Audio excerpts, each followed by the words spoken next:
Hello, and welcome to the podcast. Today, I have the pleasure of sitting down with 2016 presenter and Oklahoma football performance manager Sam Coad. Today, guys, we're just basically going to sit down and talk about what the role is of a performance manager. You know, these are newer positions in this country, things that are kind of sexy right now when you look at everything that they do with all the technology, monitoring, GPS readiness, all that stuff. But I think it's something that a lot of people really don't understand their actual role and what they do. So this was a really neat talk. We start right from the beginning, you know, the inception of his role and how it was developed. Then we get into the role's evolution, basically from the inception of the job to the entire length of the season and now entering the off-season / spring ball prep, which is really cool to me. I mean, not being a football guy, to hear this side of it, I thought was really interesting. He talks about step one, and step one being identify what the norm is when we're talking about training.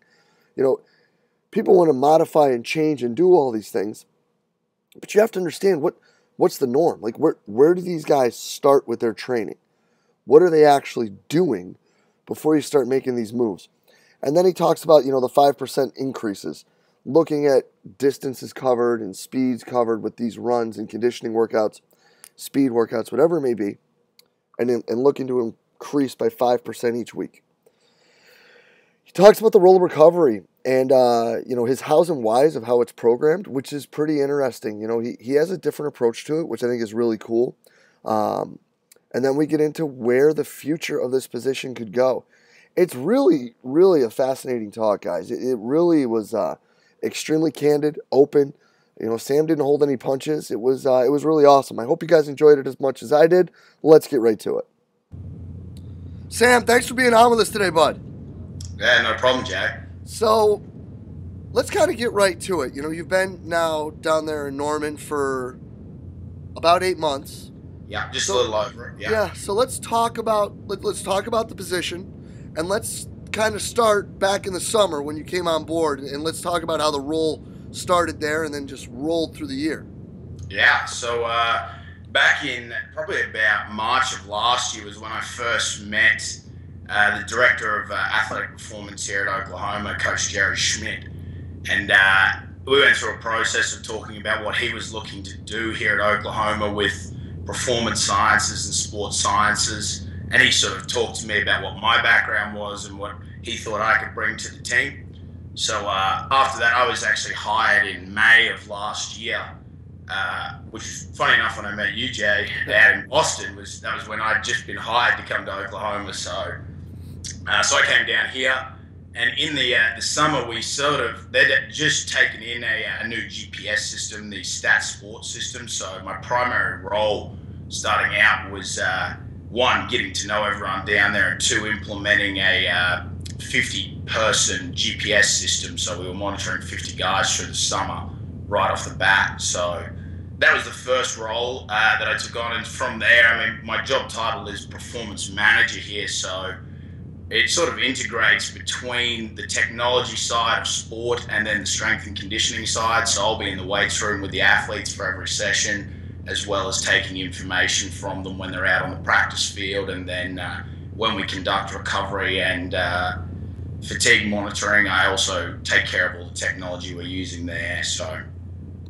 well, that's pretty awesome. So let's talk about then, you get there right after May. So Let's talk about the initial phase of it. What exactly were you doing in the summer? Man, 50 cats is a lot of guys. Yes, it is, especially when you don't know all their names as well. Makes it very interesting. So initially what we started doing was quantification of training there. So, whenever our guys would be out running, we'd have a look at what our sessions entailed, and we'd break down the different drills we'd do. So we'd have our linear speed days where we'd sort of accumulate running volume, and then other multi-directional days where they'd be doing a little bit more plyometric and change of direction work. So we'd quantify the distances and amount of explosive work as well as high-speed running they were doing from week to week.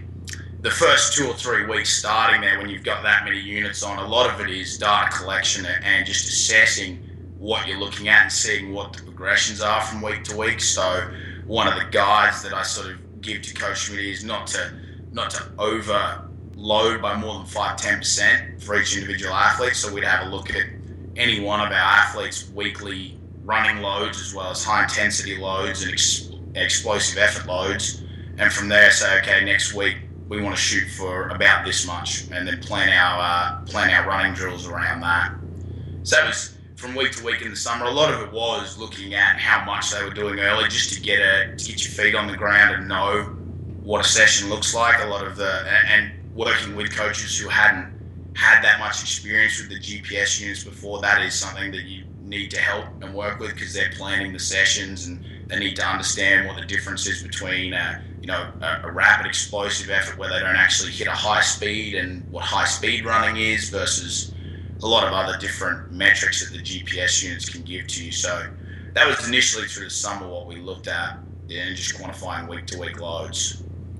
That's fantastic. And then how accurate were you guys able to be when you're looking at quantifying that 5%, increasing by that amount? Yeah, so initially for the first 3 or 4 weeks, we probably weren't as on track as we'd like to be. And as I said, that's probably more because we were just trying to get our feet on the ground. We went away for our 4th of July break and came back, and I feel we had about 3 or 4 weeks after the 4th of July break where we did a really good job of progressing our guys from a 5 or 6 day period where they were away to when they left us from summer conditioning with a 10-day break going into fall camp. I really think we set ourselves up well with progressions all the way up to the final week where they were probably on the edge of being ready for a good rest. And that was, for us, what we saw when we came back into camp is our guys were pretty fit when it came to how much running they could do in a session, which I think throughout camp we found we had pretty minimal injuries when it came to soft tissue and small niggling injuries, which is really good. And our coaches sort of noted that the guys were able to get through most of the sessions in a pretty good fashion, which I think we can attribute to the weeks before in the summer where we sort of built a good platform. Yeah, I mean, it's the preparation always leads to the success, you would think.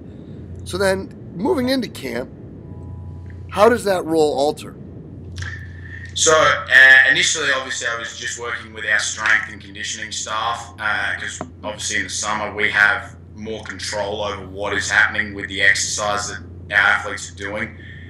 Then leading into camp, I started to work more with some of the coaching staff and just giving them, and more actually asking and explaining to them what we can do with it and what they would like to see.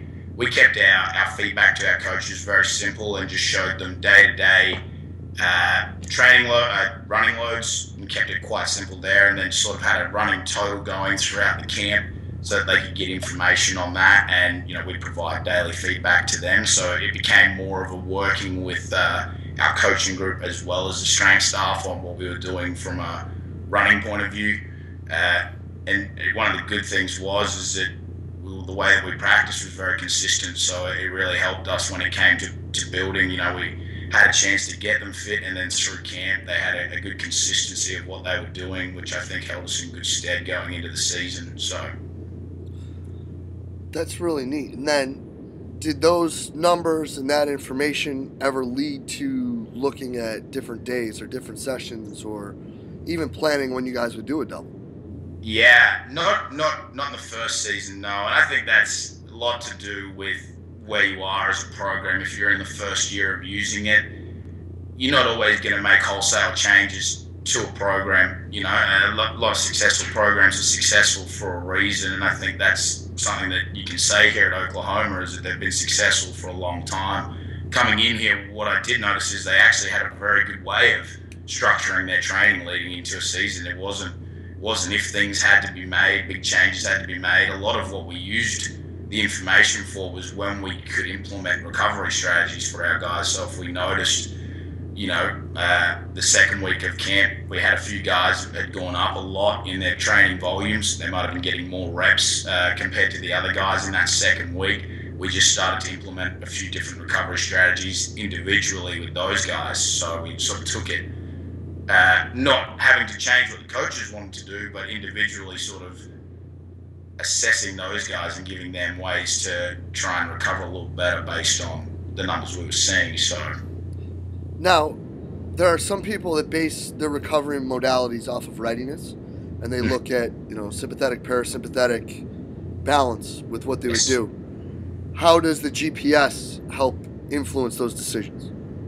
So for me, the GPS is really the front side of it. So if I'm looking, and I've done a little bit of research on parasympathetic and sympathetic nervous system recovery in athletes, and one of the things that trying to quantify why that stress is causing changes in parasympathetic sympathetic balance is difficult. Sometimes it's not to do with the training that they're actually doing or the exercise load, but using the GPS to actually gather that information and say, okay, it hasn't got anything to do with the exercise load is one key step in knowing why an athlete isn't recovering well. So, for example, if you've got an athlete who comes and does a standard week that's consistent with what they've been doing for the previous 4, so no real variations in their running loads, and there's something that's off on their recovery balance for their nervous system, you can start to make inferences about, well, is it to do with the exercise? Is it to do with external stresses away from the sport, or what actually might be happening here, as opposed to just looking at the recovery information and going, well, there's something wrong with recovery, but we're not sure if it's related to exercise stress or is it another form of stress that's causing changes. So that's, for me, that's how we use the GPS, is that quantification of the exercise stress load along with what we do in the weights room to say, okay, this is consistent with what we've been doing from week to week, so why is there recovery change? Is it something else? Right. And then how did you prescribe those recovery modalities? We didn't have a super scientific way of doing it this season. A lot of it was we would sit down as a staff and sort of just go through each individual athlete and talk about them. And when it comes to recovery, I'm a big fan of, it's almost like the sporting idea of an 80-20, where a lot of it is upstairs as well in the head, making sure that an athlete is psychologically looked after, and that if they are feeling forms of fatigue, working with them to try and alleviate some of the stress that they're perceiving in their mind. Obviously, there is a physiological component to what's going on, but I feel as though if you treat the psychological side of it individually with athletes, you can get pretty good results in recovery based on just treating that alone. So a lot of what we would do is find out what our athletes like to do recovery-wise. And, I've seen a lot of programs that have solid recovery interventions where an athlete must do 20 minutes of this, then 20 minutes of that, and then 20 minutes of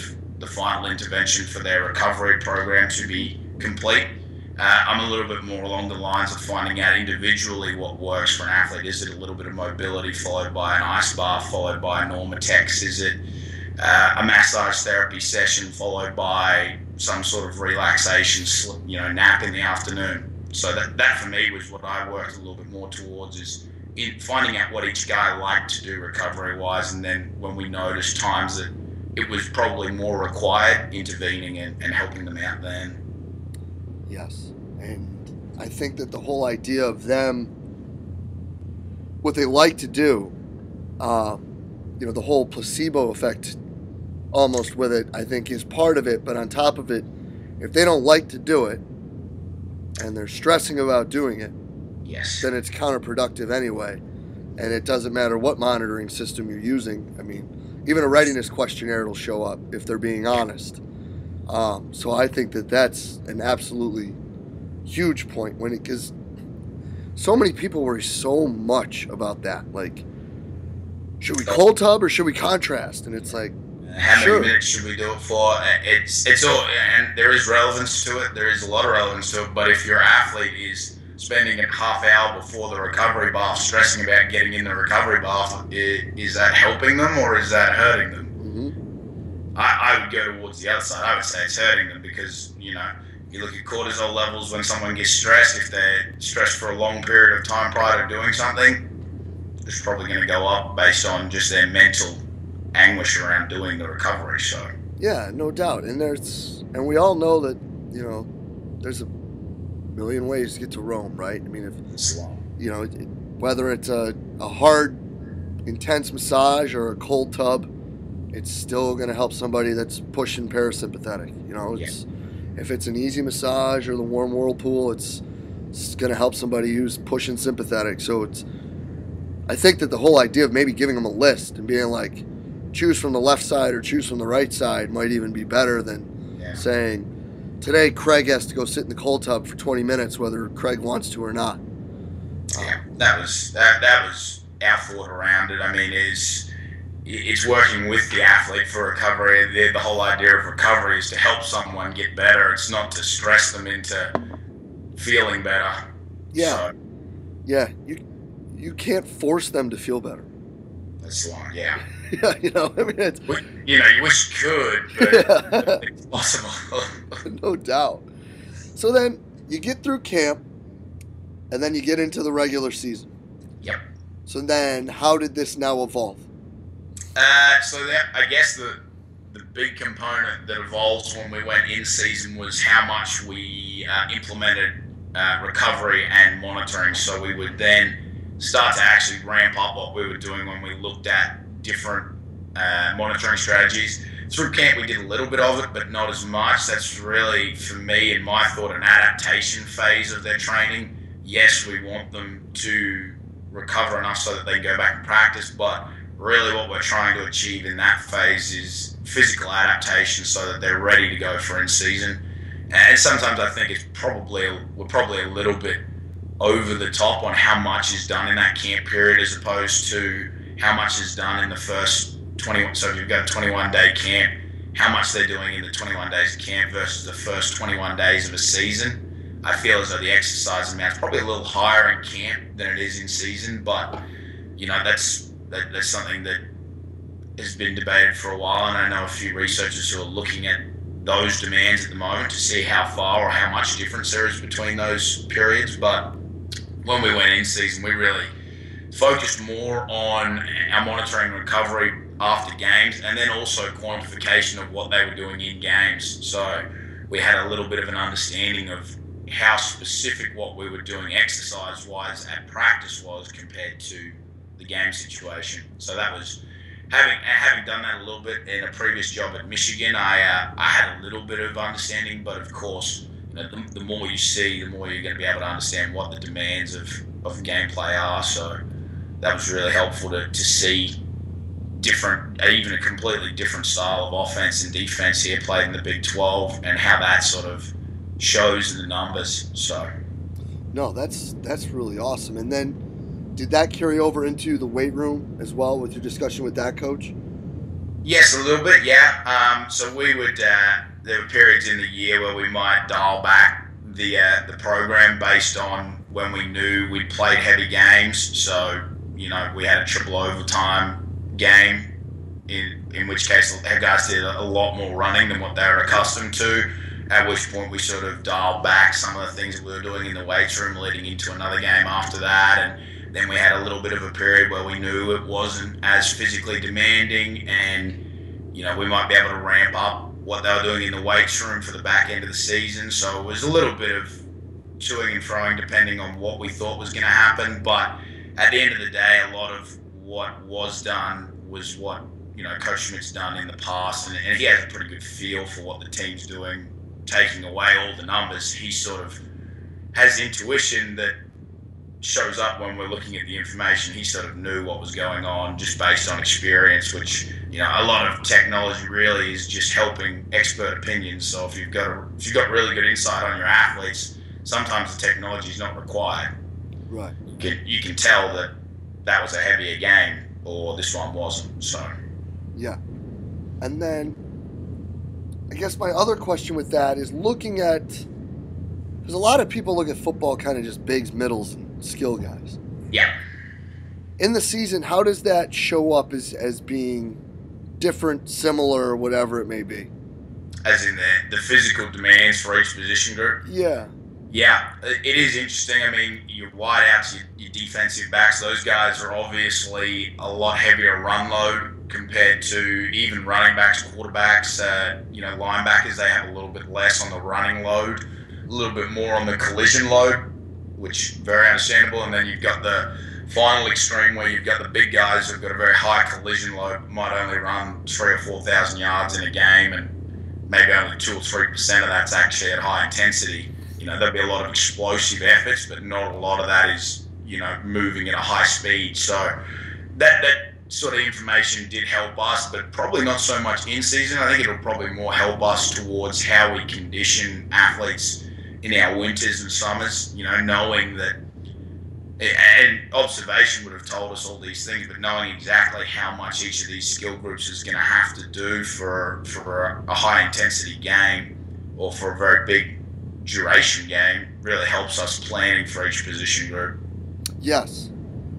And I think that, like you said, I mean, a lot of people that have been in the game know those things, but I think it would be very interesting to quantify it. Even if you're looking like at the big guys, like right side versus left side of the line, like, do we know that we have a tendency to play more to one side or the other, and that the guard and the tackle over there, maybe that's why they have shoulder problems, and then, the guard or the tackle on the other side that are pulling all the time, maybe that's why they're having ankle or groin problems. Like something like that I think would be really like almost like an aha moment for a coach, Now, I mean, of course, some guys there's some guards that just ain't going to be able to pull well, but I think that kind of stuff would be the stuff that I would be like, oh, well, that's pretty neat.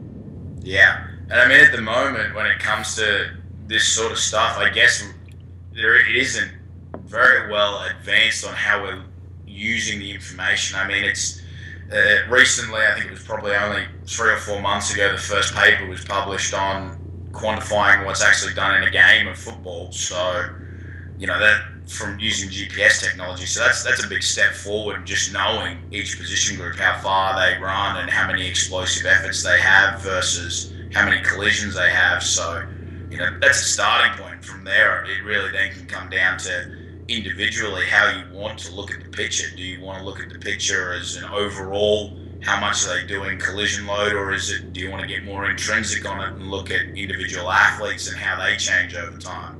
I sort of stem towards looking at the individual athletes and relatively how their collision and running loads change from week to week. So instead of looking at, a guard and a tackle and comparing their information, I'll compare the guard to themselves over time.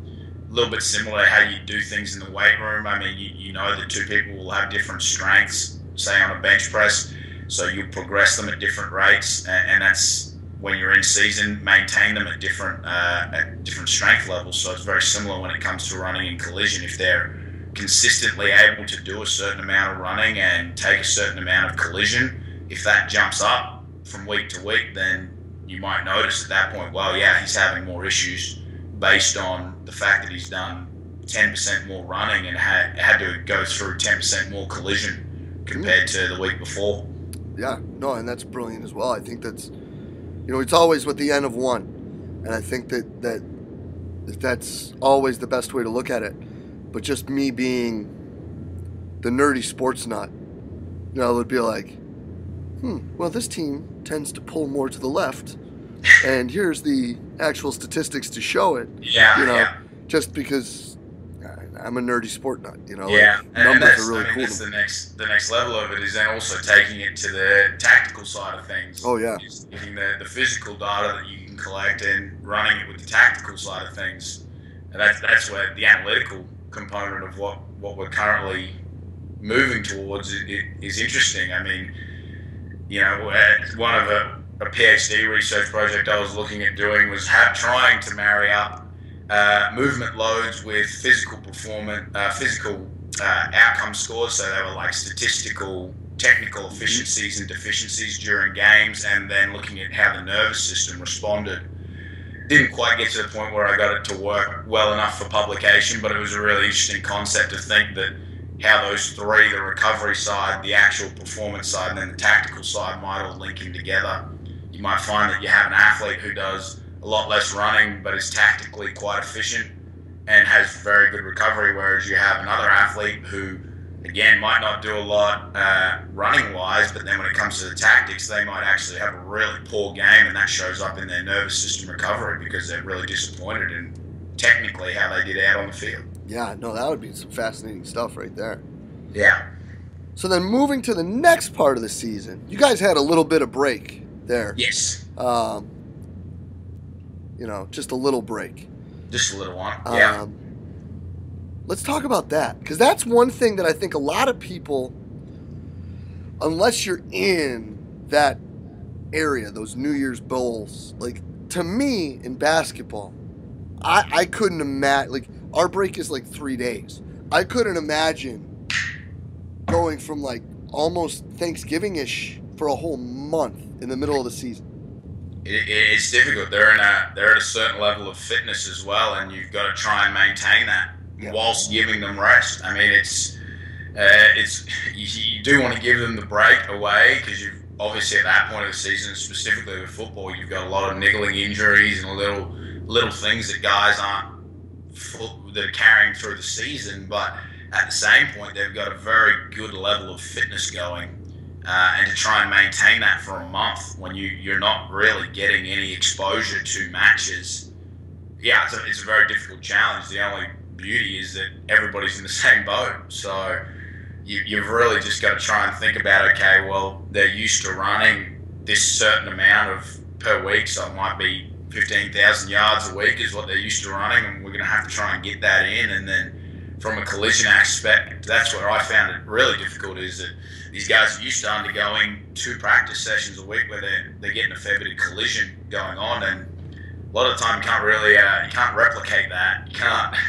You're either going to undergo collision or you're not undergoing collision. So I mean, it comes down to then getting them on the ground and getting them off the ground, those sort of things that might closely replicate a collision, but still trying to keep them in that match-ready fitness state. So you're 100% right. It definitely poses a very difficult conundrum for coaches specifically. Yeah.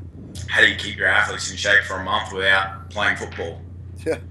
Yeah, I bet. And so how do you see this role evolving in that 4-6 week period? As in what we did in that 4 to 6 week period? Yeah, and where can you see it moving forward in that time?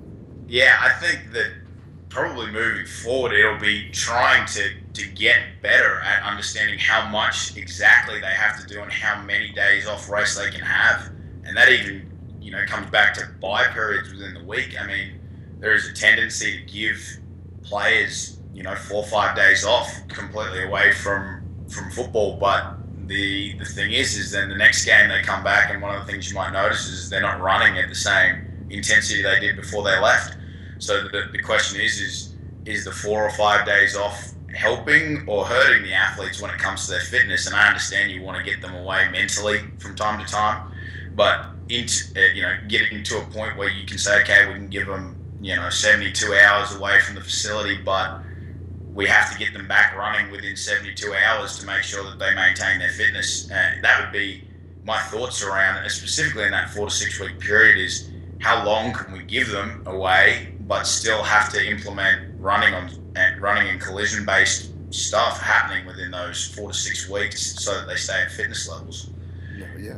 It's a very difficult question with that, and it's actually something I haven't really experienced prior to coming over and being in college athletics, because a lot of sports it's not really that common to have a whole month and nearly a month and a half off between games. So yeah, it is. It's almost crazy.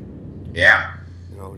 And to expect it to be at such a high level of performance, it's such a, it's a word I'm looking for, such a high reward area of the season. Exactly, isn't it? I mean, if it was a week or two, it might work really well, because you'd get a little bit of time to freshen off and you could probably keep them in a level of match fitness. But 4 to 6 weeks, you'd almost have to start from the beginning if you give them too much time off. So yeah, no doubt. So now we're looking at going into spring ball. Yes. So what do you think these last 8 months have done to help improve how you guys will handle the next 12?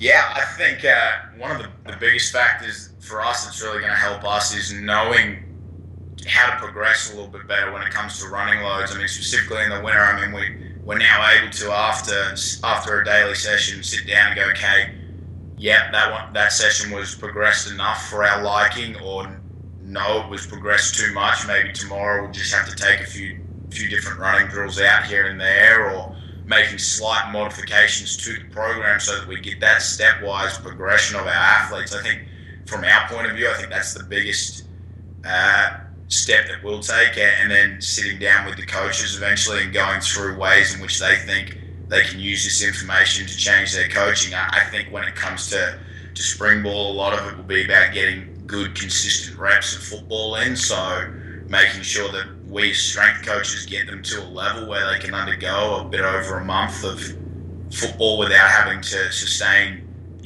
long-term injuries or injuries that are going to keep them away from getting those practice reps that they're going to need for the upcoming season.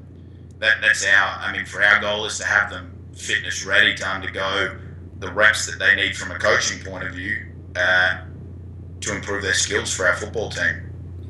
No, that's really awesome. Now, is this where coach would normally start this level of intensity and volume with the kids coming back into the spring?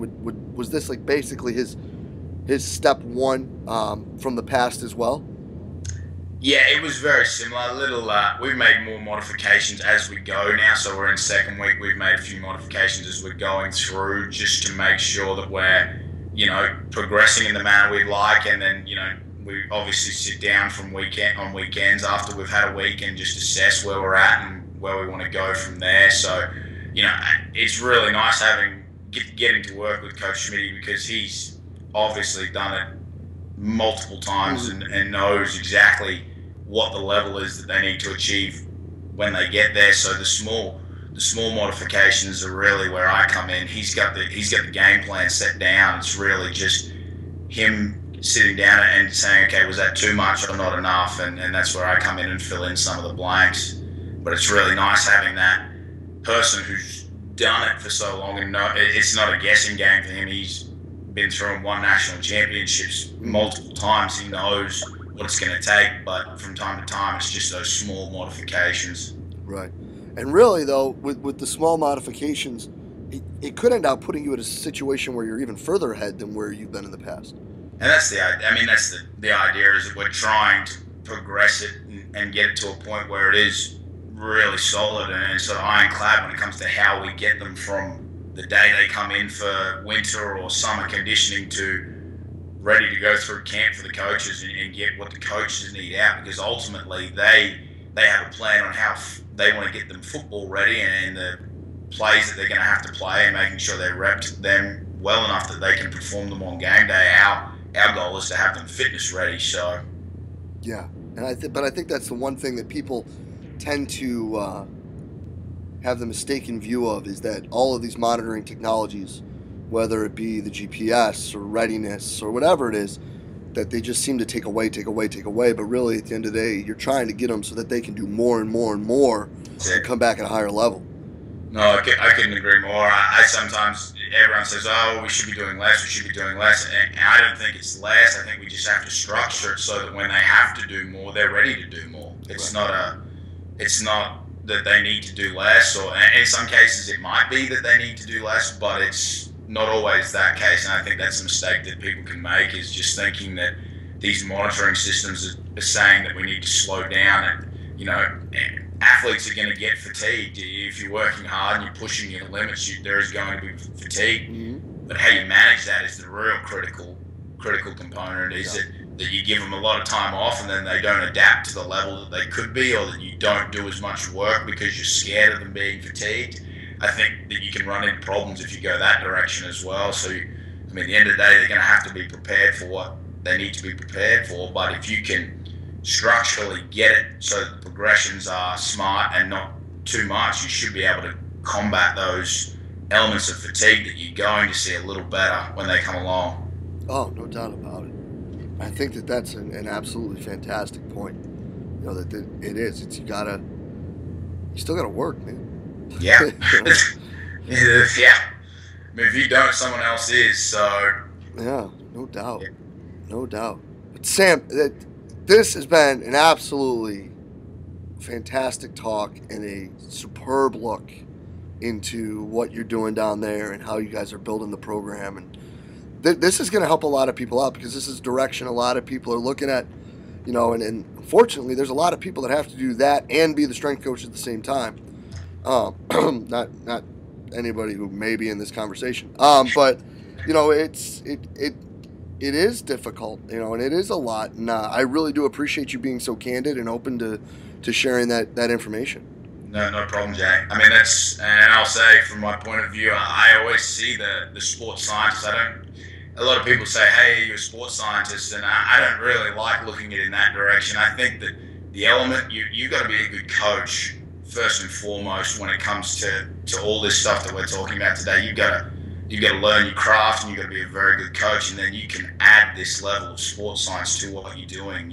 I've been in a lot of places where they've hired analysts and analytical minds to come in and look at sporting performance, and that can help you. I'm not saying it doesn't help you, but I think the money's made is when you're a really good coach, you can apply this sports science and monitoring information soundly, because you get to see the athletes every day, you work hands-on with them every day, and then if you've got some information that's sort of steering you in the right direction, that's going to help a lot, because you make relationships with athletes. You understand that yes, this guy's fatigued, but he's able to push through it. And there might be a time when you say, okay, well, I don't think he can push through it at this point, having known him personally. So, no doubt about it. No doubt about it. But yeah, man, thank you so much. This is an awesome talk, and we'll be in touch real soon, buddy. Yeah, appreciate it. All right, man. Have a good one. Yeah. And a huge thank you to today's guest, 2016 presenter and Oklahoma football performance manager, Sam Coad. I mean, guys, I really think this was an awesome, view inside the looking glass into what his position actually is. It's a direction a lot of people are looking at investigating and implementing into their departments and programs. So I really can't thank Sam enough for just being open and honest with everything he does and how they've built the program and are continually evolving, with his position down there in Norman. And as always, guys, if you like the talk and you enjoyed it, please share it in the social media outlet of your choice. If you have any comments, questions, thoughts, obviously Sam's going to be around. He's going to be here July 15th and 16th for this year's edition of the seminar. Leave them below. Let's get a discussion going. And as always, guys, thank you for being part of this. We'll be back next week with another great guest here at Central Virginia Sport Performance. We will see you then.